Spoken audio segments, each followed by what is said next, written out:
Moving on now to Best Supporting Actor. The nominees are Josh Brolin as a troubled politician in Milk, Robert Downey Jr. as a method actor who takes his work too seriously in Tropic Thunder, Philip Seymour Hoffman as a priest under suspicion and doubt, Heath Ledger as the maniacal Joker in The Dark Knight, and Michael Shannon as a mentally ill neighbor in Revolutionary Road.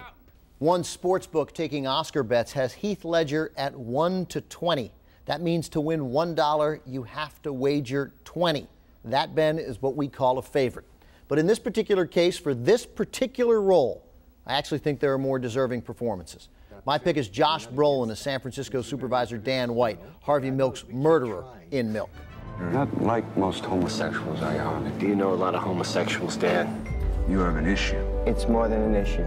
This is our lives we're fighting for. Brolin, with No Country for Old Men, W, and Milk, is on a heck of a roll. And that character left me wanting to see an entire movie told from Dan White's perspective. So my pick would be Brolin, but this award will definitely go to Ledger, and it will be overwhelming. I appreciate when the Academy honors comedic performances because it doesn't happen too often. But the Academy did get it right with nominating Robert Downey Jr. for his daringly hilarious performance in Tropic Thunder. That said, it's without question Heath Ledger deserves to win for playing the Joker in The Dark Knight. We're tonight's entertainment. Well, hello, beautiful. You look nervous. Like previous Oscar-winning villains Anthony Hopkins in The Silence of the Lambs and Javier Bardem from last year's No Country for Old Men, you feel Ledger's presence in the film even when he's not on screen. Each and every moment that he's in the movie gradually builds to a terrifying portrayal of controlled insanity. He added a new depth to a character we've seen before, but never like this. My pick for Best Supporting Actor this year is Heath Ledger, and I think the Academy will agree with me.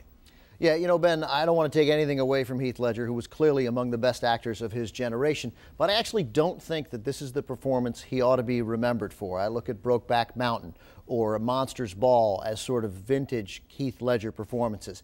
Here, sort of playing the Joker was almost to me a one-note performance. Once you learned how to sort of be maniacal, I think it's an easier role to play. I think he's anything but one note. I think he's humorous, he's physical, he's obviously terrifying. Director Christopher Nolan throughout the production had to continuously remind him that this was a PG-13 movie, that he was going into an R space and he needed to sort of tone back, and that's why he's really pushing it to the limit. But your choice, Josh Brolin, is also a worthy choice. Any other year, I would say that he's deserving of the award, but I really just think that it's the culmination of his life and career, and this performance was so scrutinized and was so anticipated, and he really delivered. Ultimately, I just thought there was more complexity in Brolin's role, but no question, Heath Ledger is going to win.